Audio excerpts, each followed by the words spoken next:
चलिए, area calculate कैसे करना है ये पिछले लेक्चर में आपको बताया, बेसिक कुछ प्रॉब्लम भी कराई।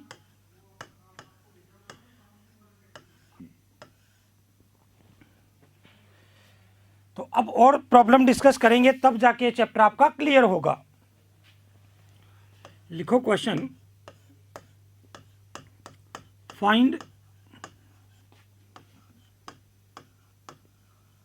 Area bounded by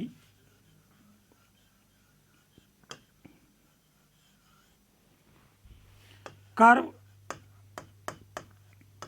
y equal to x square plus x plus 1 tangent to this curve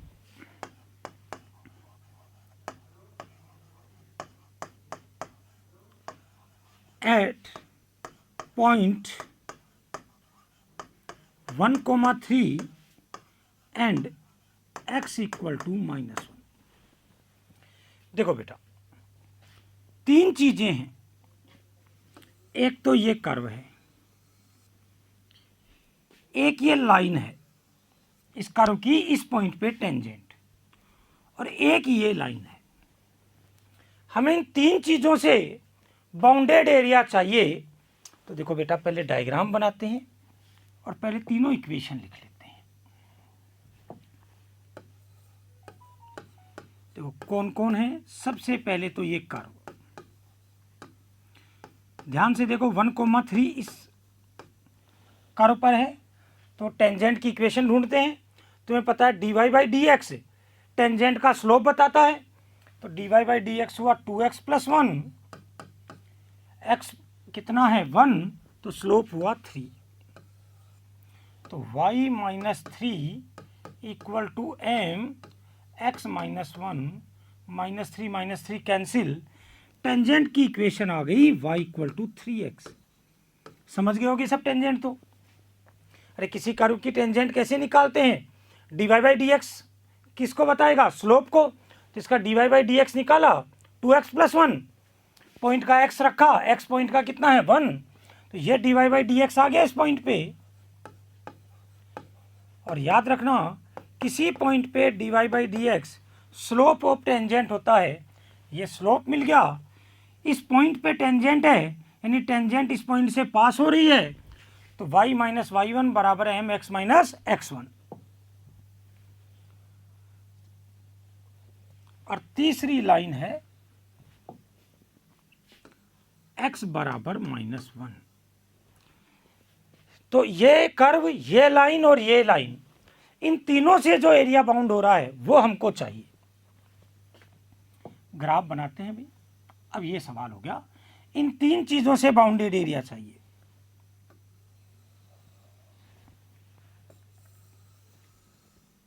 ये x एक्सिस, ये y एक्सिस, इसका ग्राफ बनेगा पैराबोला अपवर्ड, और वर्टेक्स आएगा -1/2 पे, और वहां पे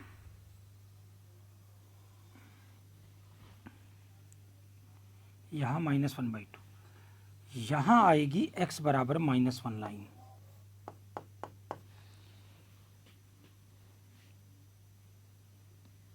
थोड़ा सा इस ग्राफ को अच्छा बनाता हूं।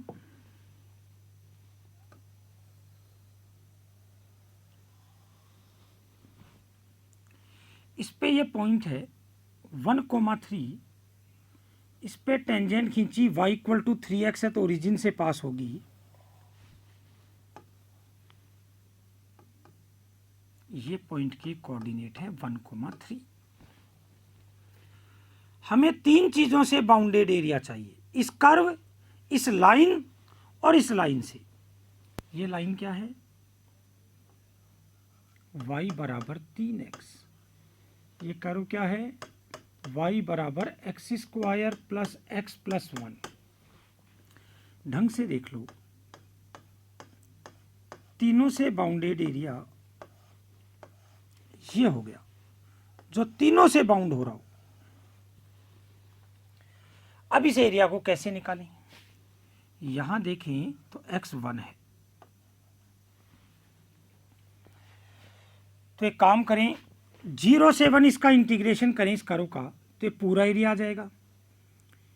इस ट्राइंगल का एरिया उसमें से माइनस कर दें, तो ये एरिया आ गया ये वाला।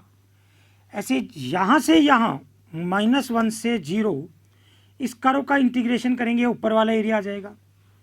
फिर इस ट्राइंगल का निकाल के उसमें ऐड कर दो, तो इस तरह से टोटल एरिया आ जाएगा। पर इसमें बहुत टाइम खराब होगा, थोड़ा दिमाग लगाओ। इस एरिया को मैं क्या बोल सकता हूं, ढंग से देखना। x बराबर -1 से x बराबर 1 तक इसके और इसके बीच का एरिया, यस या नॉट।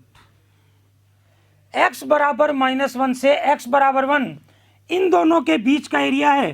देखो मैं यहां से आपको अच्छे से दिख जाए उड़ा देता हूं। अब देखो इसको, आप ये कर्व पड़ा, ये दूसरा कर्व पड़ा, x बराबर -1 से x बराबर 1, दोनों के बीच का एरिया नजर आ रहा है, यस और नॉट।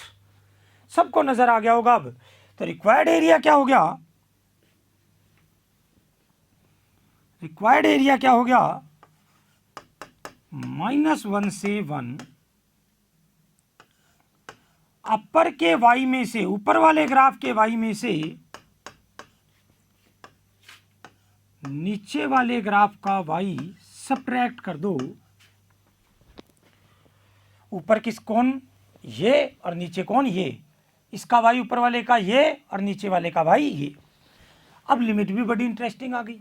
-1 से 1 ये ओड फंक्शन, ये ओड फंक्शन, ये विषम फलन, ये विषम फलन, इसका इंटीग्रेशन तो 0 आएगा। ये समफलन, ये इवन फंक्शन, ये भी इवन फंक्शन, ये समफलन, तो ट्वाइस कर दो, लिमिट 0 से 1 कर दो, x स्क्वायर प्लस 1 dx। आसान सा इंटीग्रेशन हो गया। बस अब तो इंटीग्रेट करके वैल्यू तो रखनी है, ऐसे तो मैं फालतू ही रख रहा हूँ, इतना काम तो आप ही कर लोगे। अब 1/3 + 1 4/3, 0 पे 0 हो ही गए, आंसर इज 8/3। तो बाउंडेड एरिया कितना हो गया बेटा, 8/3। ध्यान से देखो, तो एडिशन सब्ट्रैक्शन करना पड़ता, एक्स एक्सिस के साथ एरिया देखते। तो ये देखो जो टेक्निक मैं बता रहा हूँ, इस टेक्निक से चलोगे, इस टेक्निक को पकड़ गए आप, तो आपका एग्जाम में बहुत टाइम बचेगा। और एक एग्जाम्पल लेता हूँ और क्लियर होगा।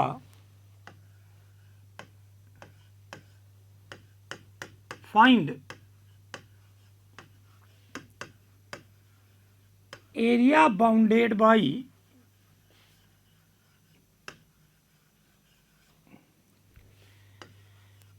x equal to -4y square and x equal to 1 minus 5y square। आपको समझ आ गया होगा, दोनों पैराबोला हैं।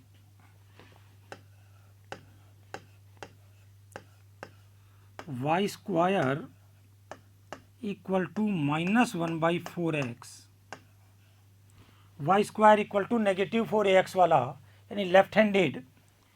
इसको भी आप क्या बोल सकते हैं, y square equal to 1/5 minus में x -1। समझ गए होगे ना। तो दोनों ही लेफ्ट हैंडेड पैराबोला हैं।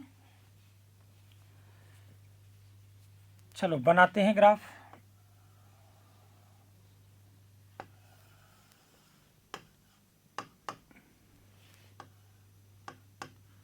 ये ग्राफ कैसा हुआ, इस तरह का हुआ।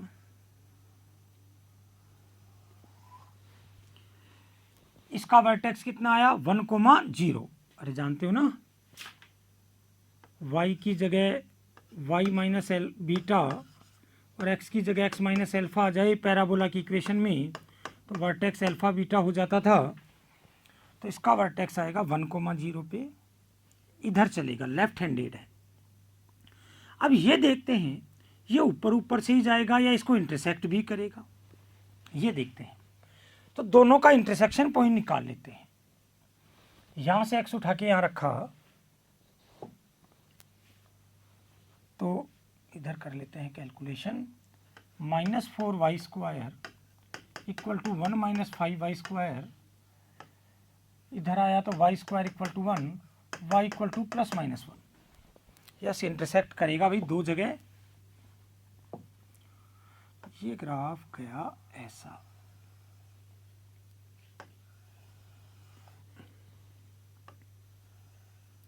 ये -1 +1 और ये -1, यहाँ इंटरसेक्शन होगा। हमें एरिया कौन सा चाहिए? इन दोनों ग्राफ से बाउंडेड एरिया, एक तो ये और एक ये।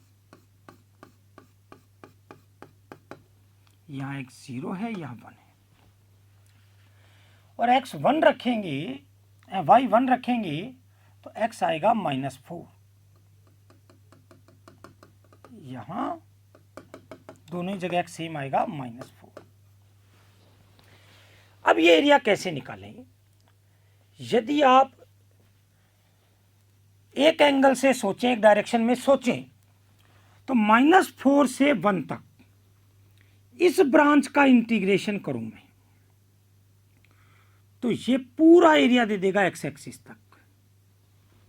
फिर -4 से 0 इसका इंटीग्रेशन करूं तो ये एरिया दे देगा। इस टोटल में से ये माइनस करूंगा तो ये ऊपर वाला आधा बच जाएगा। जितना एरिया ऊपर है उतना ही नीचे होगा, क्योंकि आप अच्छी तरह जानते हो ये ग्राफ x एक्सिस के अबाउट सिमेट्रिक है, x अक्ष के सापेक्ष सममित है। तो जैसा ग्राफ ऊपर है वैसा ही ग्राफ कहाँ है? नीचे है। तो अब इधर से एरिया निकालेंगे हम, तो हमें करना पड़ेगा y dx। y की वैल्यू में अंडर रूट आएंगे, तो अंडर रूट में भी कैलकुलेशन टफ होगी। अब आप थोड़ा दिमाग लगा के देखें, तो मैं इस एरिया को क्या बोल रहा हूं देखना। मैं इस एरिया को बोलता हूं y बराबर -1 से y बराबर 1, इन दोनों कर्व के, इस कर्व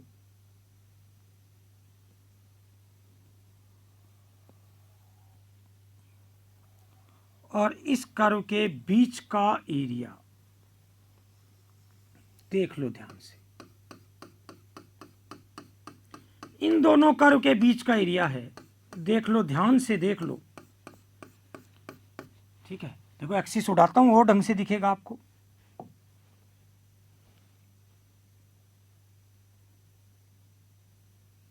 ये देखो y बराबर -1 से y बराबर 1, दोनों ग्राफ के बीच का एरिया नजर आ रहा है। तो एरिया क्या हो जाएगा? y बराबर a से y बराबर b है,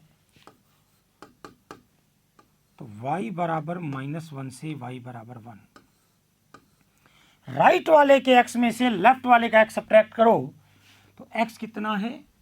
-4y² माइनस लेफ्ट वाले का, सॉरी ये कौन सा था रे? ये तो लेफ्ट वाला है, ये वाला राइट वाला पहले आएगा। तो राइट वाले का, राइट वाला ये है, तो पहले आएगा राइट वाला। तो इसका x था 1 - 5y² और इसका x था -4y²। x dy, x की वैल्यू रख दी, तब तो इजी सा इंटीग्रेशन हो गया बेटा। ये भी इवन, ये भी इवन, ये भी इवन, तो आंसर ट्वाइस कर दो। लिमिट 0 से 1, 1 - y² रह गया ना, माइनस माइनस प्लस 1 का इंटीग्रेशन y, इसका y³/3, लिमिट 0 से 1, 1 पे 1 - 1/3, 2/3, 0 पे 0 हो ही जाएगा। 2 × 2/3, टोटल एरिया आ गया 4/3। तो ये एरिया कितना होगा? 4/3 होगा। क्लियर है बेटा बात? और एग्जाम्पल्स उठाते हैं। चलो जी, अब कुछ कॉन्सेप्ट की बात और करते हैं। आपको कोऑर्डिनेट ज्योमेट्री में बहुत अच्छे से सिखाया हमने। ये मान लो पैराबोला है y² = 4x, तो इसमें दो y छुपे हुए होते हैं, एक तो +2√x और एक -2√x। जानते हो ना? ये ऊपर वाला आधा पैराबोला, ये वाला, और ये नीचे वाला हाफ। अंडर रूट हमेशा पॉजिटिव वैल्यू देता है, इसका y नेगेटिव है तो ये माइनस, यानी अंडर रूट लिया तो प्लस माइनस आ गया। जब भी किसी इक्वेशन में जितनी y की टर्म आ रही है, जितने y के पद आ रहे हैं, उनकी पावर इवन हो, सम हो, तो ग्राफ सिमेट्रिक होता है अबाउट x एक्सिस।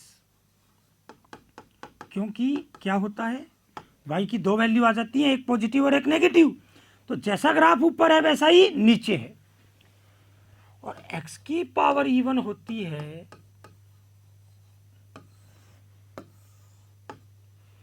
तो y एक्सिस के अबाउट सिमेट्रिक होता है। इसका x है 2√y और इसका x है -2√y। तो जैसा ग्राफ इधर है वैसा ही इधर है। यदि दोनों पावर सम आ जाएं तो दोनों एक्सिस के अबाउट सिमेट्रिक होता है।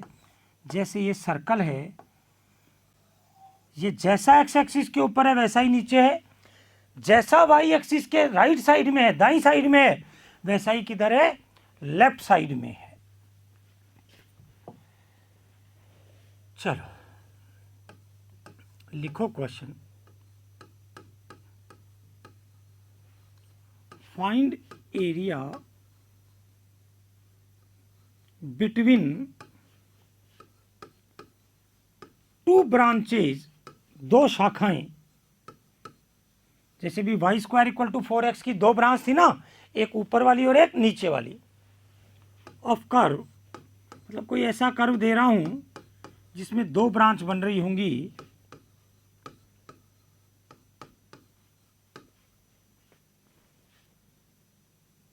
एंड x = 1, यानी इस कर्व की दो ब्रांचों और x = 1, इन तीनों के बिटवीन कितना एरिया है यह आपको बताना है। तो पहले तो इस कर्व का ग्राफ बनाएं। तो इस कर्व को समझो आप। y - x का क्या वैल्यू हुआ, x की power 3/2 plus minus under root की वजह से। तो y की दो वैल्यू आ गई, x + x की पावर 3/2 और x - x की पावर 3/2। ये दो ब्रांच है इसमें। तीसरा कर्व दिया हुआ है, तीसरी लाइन दी हुई है, x = 1। अब इनका ग्राफ बनाते हैं, और ग्राफ बनाना आपको कैलकुलस में खूब सिखा चुके हैं। सबसे पहले डोमेन देखते हैं। इसका डोमेन क्या है, 0 से इनफाइनाइट, यानी ग्राफ 0 के बाद ही बनेगा। अब ये देखना है ग्राफ ऊपर जाएगा कि नीचे आएगा, तो ये डिपेंड करता है इनके डेरिवेटिव पर। तो इसका dy/dx आया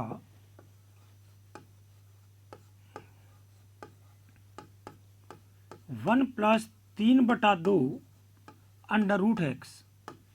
इसका dy/dx आया 1 - 3/2 √x। √x पॉजिटिव, यानी ये तो ऑलवेज पॉजिटिव है, तो ग्राफ लगातार ऊपर ही जाएगा। ये √x 2/3 2/3, यानी ये वैल्यू 1 से कम हो तो ये पॉजिटिव आएगा, तो ग्राफ ऊपर जाएगा। और जैसे ही ये x बढ़ाओगे और ये वैल्यू पूरी 1 से ज़्यादा हो गई तो ये नेगेटिव हो जाएगा, ग्राफ नीचे आ जाएगा। यानी ये कुछ दूरी ऊपर जाएगा और फिर नीचे आएगा। एग्जैक्ट वैल्यू की भी जरूरत पड़ी तो हम यहाँ से कैलकुलेट कर सकते हैं। अब बनाएं ग्राफ।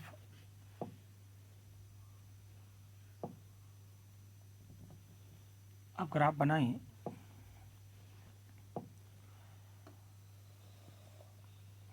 ग्राफ 0 के बाद ही बनाना है, क्योंकि x नेगेटिव के लिए तो डिफाइन नहीं है। ये तो x बढ़ाते जाओगे बढ़ता ही जाएगा। ये लो,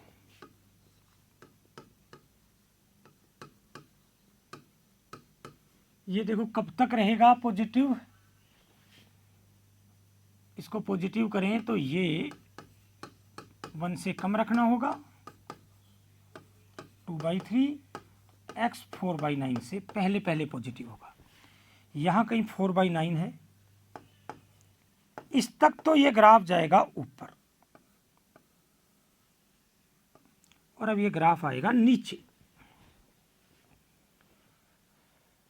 ये वाला, और ये x एक्सिस को काटेगा x बराबर 1 पे। ये मैं ग्राफ इसके नीचे नीचे ही क्यों लाया मैं, ये आपको दिख ही रहा होगा, x की पावर 3/2 ऑलवेज पॉजिटिव होगा।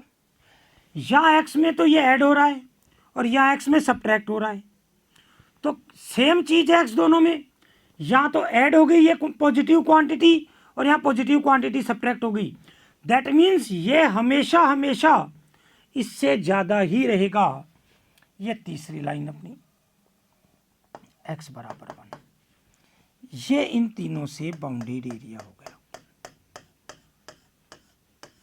ये इन तीनों से बाउंडेड एरिया हो गया। इस एरिया को मैं क्या बोल सकता हूं, x बराबर 0 से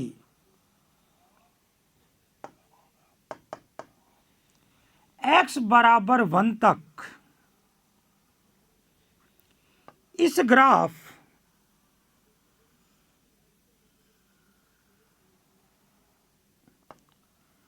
और इस ग्राफ के बीच का एरिया देख लो, ये तो आसानी से दिख रहा होगा सबको। तो बस अब तो कहानी खत्म हो गई। रिक्वायर्ड एरिया क्या हो गया, 0 से 1, x बराबर a से x बराबर b है, तो क्या करेंगे y dx, ऊपर वाले का y x प्लस एक्स की पावर 3/2 माइनस नीचे वाले का y x माइनस एक्स की पावर 3/2 dx। x कट गया, ये हो गया ट्वाइस 0 से 1 x की पावर 3/2 dx। इंटीग्रेशन कर लो, इंटीग्रेशन करोगे तो x की पावर 5/2 हो जाएगी, अपॉन में 5/2 यानी 2/5, 4/5 आंसर आ जाएगा। कैलकुलेशन करके देख लेना। क्लियर बेटा? तो बात समझ आ रही होगी, अब आपको बात समझ आने लग गई होगी आपको, और थोड़ी प्रैक्टिस कराऊंगा तो और चीजें आप सीखेंगे।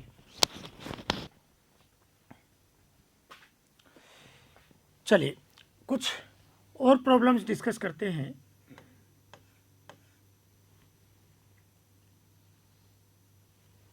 देखो बेसिक बेसिक प्रॉब्लम समझ लो। आप सब जानते हो area of circle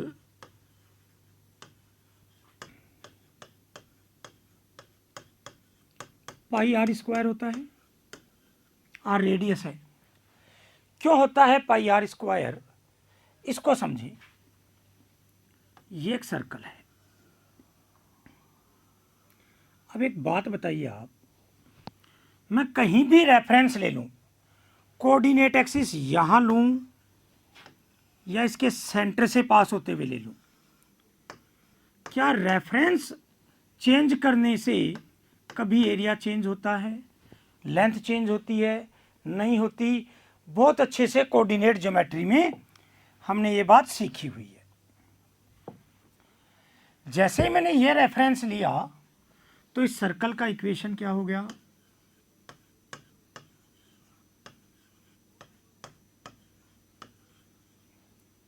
that means y square equal to r square minus x square. तो y की दो वैल्यू आ गई, एक तो plus under root r square minus x square, और एक ये वाली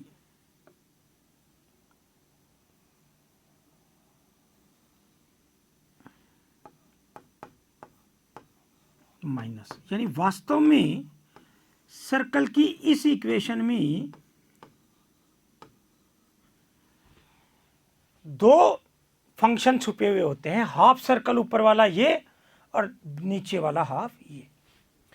इस इक्वेशन को ध्यान से देखें तो x की पावर भी इवन है और y की पावर भी इवन है, तो ये जो ग्राफ है ये सिमेट्रिक होगा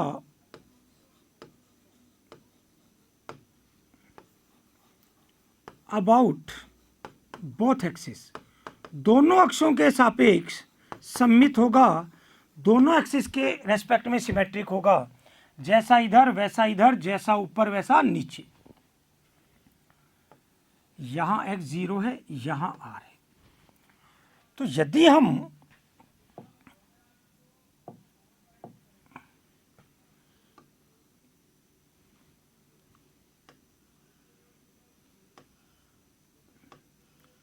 ये एरिया कैलकुलेट कर लें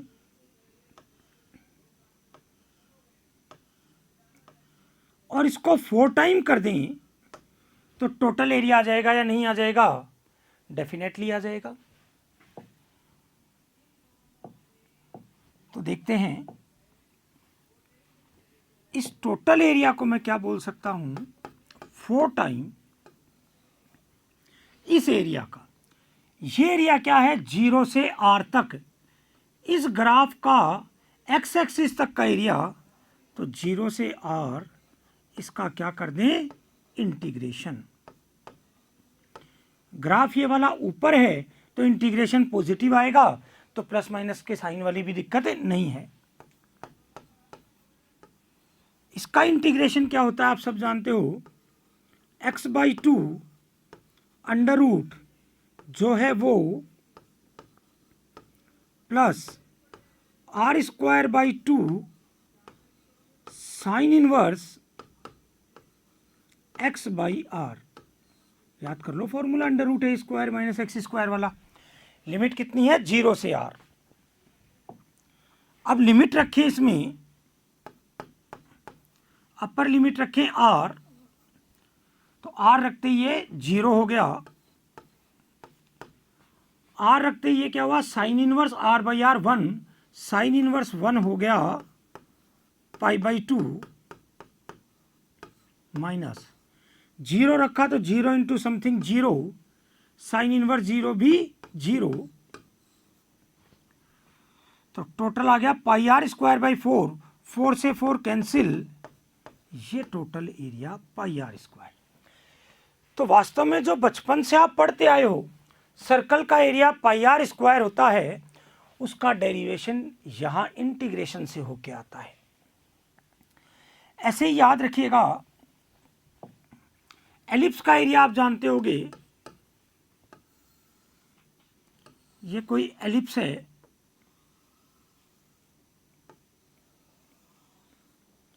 ये डिस्टेंस मान लो a है, ये डिस्टेंस मान लो b है, ठीक है। तो इसका एरिया कितना होता है? πAB।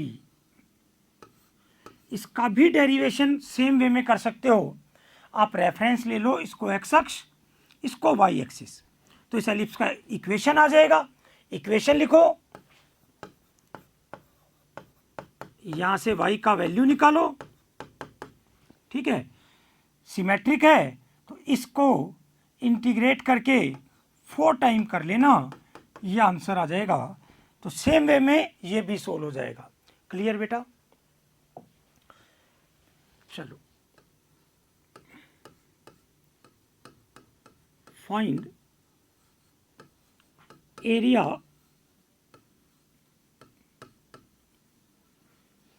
enclosed by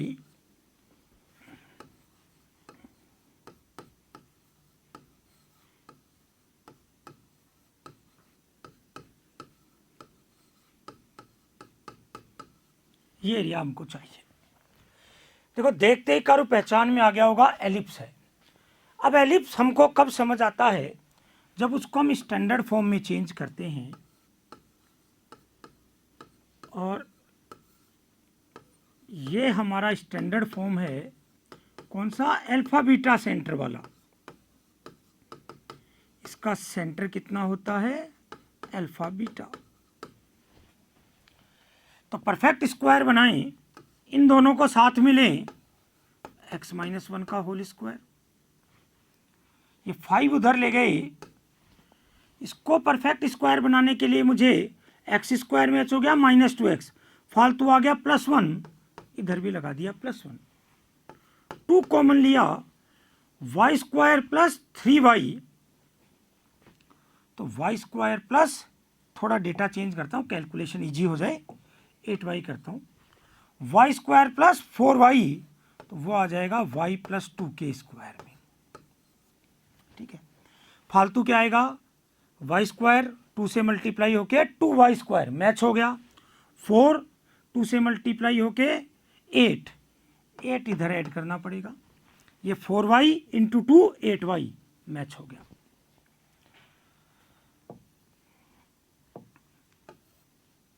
x minus 1 का होल स्क्वायर अपोन में आ गया √40 अपोन में आ गया 14 प्लस y प्लस 2 का होल स्क्वायर, 14 अपोन में आया तो 7 रह गया। अब यहाँ कंपैरिजन से a और b निकालें तो a √14 हो गया, b √7 हो गया, तो इससे एनक्लोज्ड एरिया हो गया पाई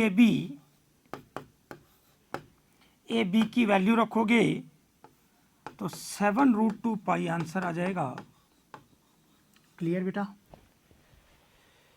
चलिए, अभी हमने एक सेंटेंस बोला था कि रेफरेंस बदलने से एरिया में कोई चेंज नहीं आता, तो हम इसी पे बात करते हैं थोड़ी सी। लिखो question, find area bounded bye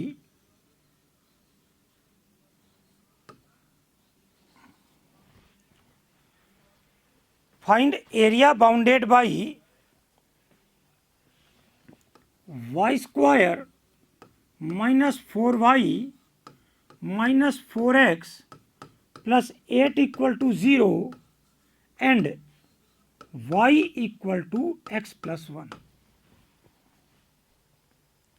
चलो जी,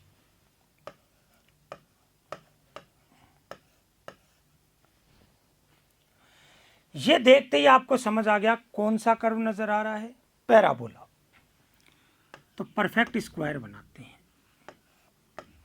y माइनस 2 का होल स्क्वायर, 2 मैच हो गए, Y square minus 4y plus 4, तो इसमें से 4 निकाल के इधर मिला दिया, बच गया 4 उधर गया, x माइनस 1, ये लाइन इतनी।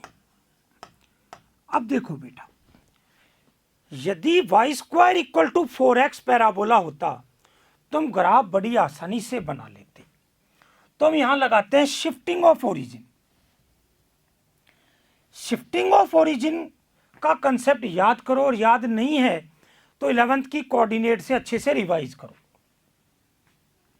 यदि हम रेफरेंस बदलते हैं और ओरिजिन को शिफ्ट करते हैं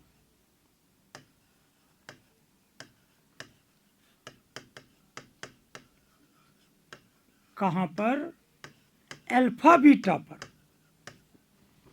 कहां पर शिफ्ट करते हैं, अल्फा बीटा पर, तो इस बात की पेनल्टी क्या होती है, इक्वेशन में आ जाता है x की जगह x प्लस अल्फा और y की जगह y प्लस बीटा, या फिर आप ऐसे बोल दो x माइनस अल्फा x बन जाता है और y माइनस बीटा क्या बन जाता है, y। देखो और अच्छे से कॉन्सेप्ट क्लियर कर लो, ये एक पैराबोला है,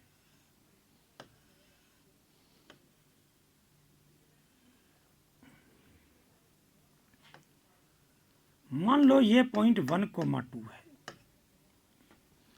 ये फोकस तक इसकी डिस्टेंस मान लो 1 है, ठीक है। ये लाइन एक्स एक्सिस के पैरेलल है, ये वाई के, तो इस पैराबोला की इक्वेशन क्या होगी, ये होगी,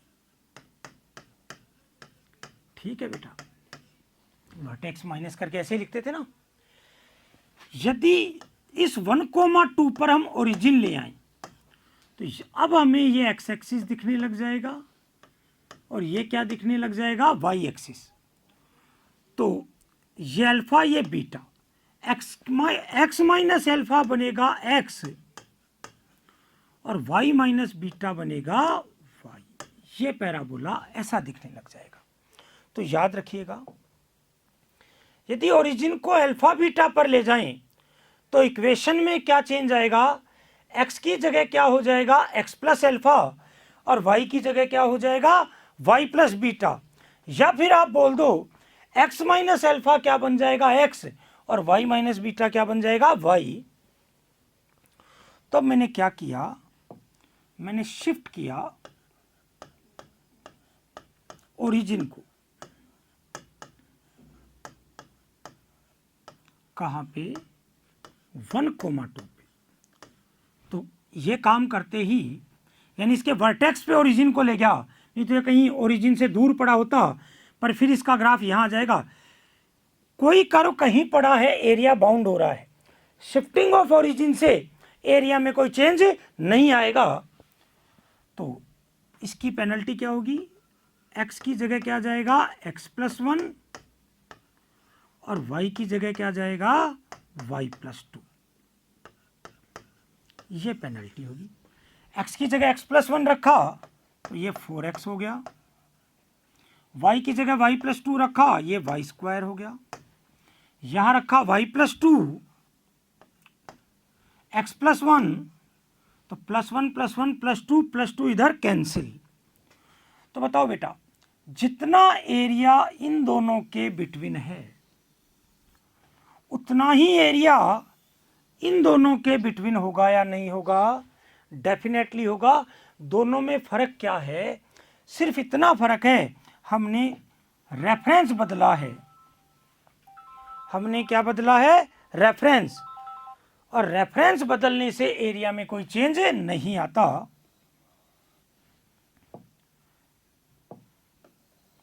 तो ये रहा y square equal to 4x, ये रही line y equal to x। देखो बेटा, एक्चुअल में ये क्या था, पहले ये 1,2 था, यहां रेफरेंस था, तो एरिया तो ये जितना बाउंड हो रहा है उतना ही रहेगा ना। मैं रेफरेंस को यहां से उठा के यहां ले आया तो क्या ये एरिया चेंज हो जाएगा, नहीं होगा। ये line y equal to x और इसका y 2√x, दो y होंगे ना, नीचे वाले का माइनस ऊपर वाले का प्लस। इंटरसेक्शन कहाँ होगा, y की वैल्यू रखें तो सोल्व करोगे 0,4 पे होगा। तो अब तो सीधा सीधा दिख गया, x बराबर 0 से x बराबर 4, इन दोनों के बीच का एरिया, तो ऊपर वाले ग्राफ में से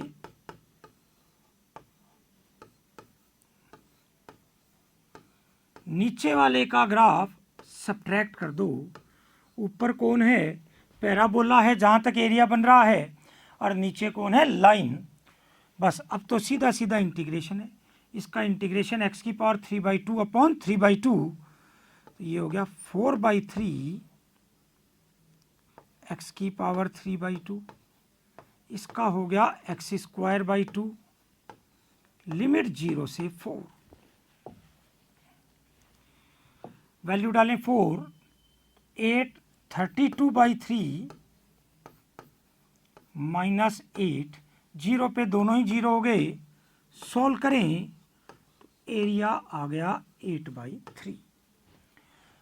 तो ऐसी सिचुएशंस में आप कर्व को स्टैंडर्ड बनाने की कोशिश करें ताकि ग्राफ इजीली बन जाए, इंटीग्रेशन कहाँ से कहाँ करना है ये बात इजीली समझ आ जाए तो आपकी कैलकुलेशन आसान हो जाएंगी। ठीक है बेटा, तो याद रखिएगा शिफ्टिंग ऑफ ओरिजिन से एरिया चेंज नहीं होता, ओरिजिन शिफ्ट करने से इक्वेशन में क्या चेंज आता है, x की जगह x प्लस एल्फा जाता है और y की जगह y प्लस बीटा जाता है। चलो लिखो next question.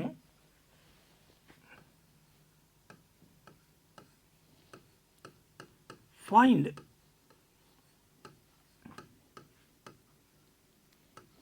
Area bounded by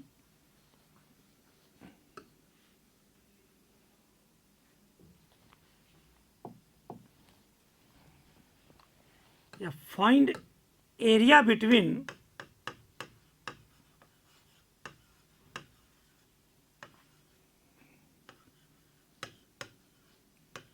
curve y square 2a minus x into x cube and its एसिम्पटोट्स।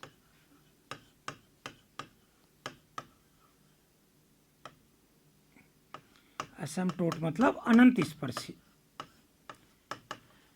ये कोई कर्व है, इसके और इसकी अनंत स्पर्शी एसिम्पटोट के बीच में जो एरिया है वो एरिया हमको चाहिए। तो देखो पहले तो उस कर्व को समझते हैं। y square equal to x cube upon 2a minus x है।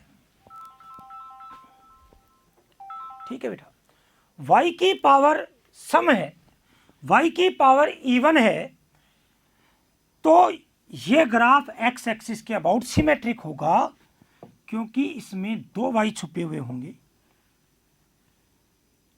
एक तो ये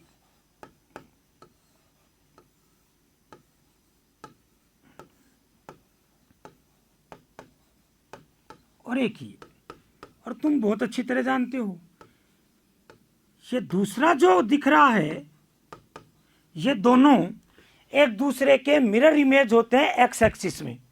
ये जितना पॉजिटिव वैल्यू देगा ये उतना ही नेगेटिव वैल्यू, यानी ये जितना ऊपर होगा ग्राफ ये उतना ही नीचे। तो हम इसका ग्राफ बनाते हैं, ये तो इसका मिरर इमेज ही है। तो देखो बेटा आपको एक बात तो समझ आ गई,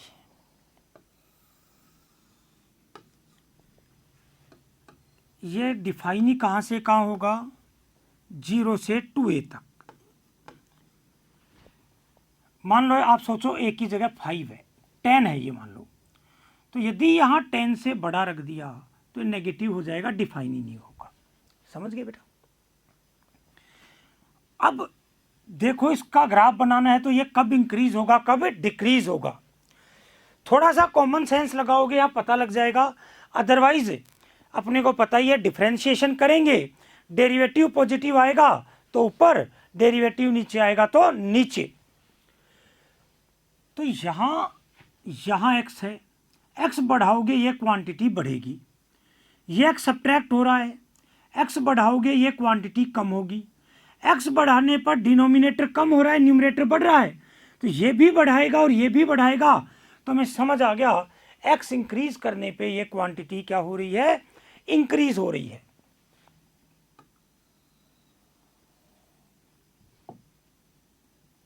तो देखो बेटा हुआ क्या, 0 पे कितना है 0,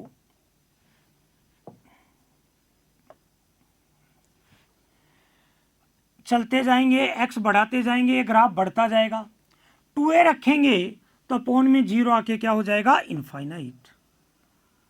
तो ये 2a पे इनफाइनाइट की तरफ चला जाएगा।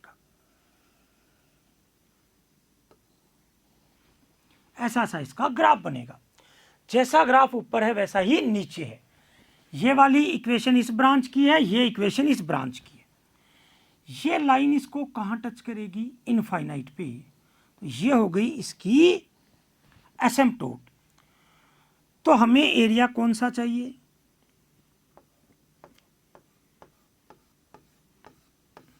कर्व से लेके एसिम्पटोट तक का एरिया, ये एरिया हमको चाहिए। तो क्या करें हम, यदि ये सिमेट्रिक ग्राफ है तो जितना एरिया ऊपर है उतना ही नीचे है, तो हम ये ऊपर वाला एरिया निकाल देते हैं, बस ये वाला। इस एरिया को क्या बोल सकते हैं आप, 0 से लेके 2a तक इस कर्व का एक्स एक्सिस के साथ एरिया, तो टोटल एरिया हो गया ट्वाइस 0 से 2a under root x cube upon 2a minus x. याद करो, ऐसी प्रॉब्लम आती थी तो हम बोलते थे सबसे पहले अंडर रूट का इलाज करो, परफेक्ट स्क्वायर बना के। तो हम यहाँ सब्स्टिट्यूशन करें तो x को क्या रखना चाहिए, x को रखना चाहिए 2a sine square theta. That means आप बोल सकते हैं थीटा को रखा है हमने sine inverse under root x by 2a, ये सब्स्टिट्यूट किया है। चलो जी, तो dx कितना हो गया, 4a sine theta cos theta D theta. करें इंटीग्रेशन, वैल्यू पुट करें तो dx का वैल्यू डालेंगे, x का डालेंगे,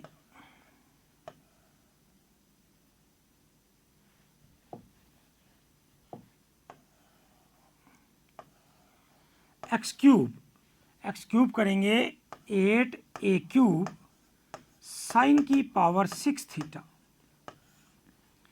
यहां रखा 2a साइन स्क्वायर थीटा, तो 2a कॉमन आ गया, 1 माइनस साइन स्क्वायर थीटा हो गया कोस स्क्वायर थीटा। dx की वैल्यू डालेंगे 4a sine theta cos theta D theta. अब लिमिट लगाते हैं, x 0 है तो थीटा भी 0 आ गया, x 2a रखोगे तो साइन इनवर्स 1 पाई बाई 2। देखो बेटा, a से a क्यूब a स्क्वायर रह गया बाहर a, और a की a ये, तो टोटल बाहर आ गया ये a स्क्वायर। ये 2 से कैंसिल हुआ 4 टाइम, 2 बाहर आया, 2 इंटू 2 4, और 4 ये 16। ये मोड कोस थीटा 0 से पाई बाई 2 में पॉजिटिव, मोड डायरेक्ट हटा, कोस से कोस कैंसिल, साइन क्यूब यहां से, एक साइन यहां से, साइन की पावर 4 थीटा डी थीटा। अब आपको पता है ये सिचुएशन आते ही कौन याद आना चाहिए, वालीज थ्योरम। 4 है तो 3 1, 4 2, पावर इवन है तो पाई बाई 2, 8 16 कैंसिल, टोटल आ गया 3a स्क्वायर पाई। इतना एरिया एनक्लोज्ड होगा, इतना एरिया एनक्लोज्ड होगा। क्लियर बेटा? चलो और थोड़ी प्रॉब्लम डिस्कस करेंगे नेक्स्ट वीडियो में। Thank you very much.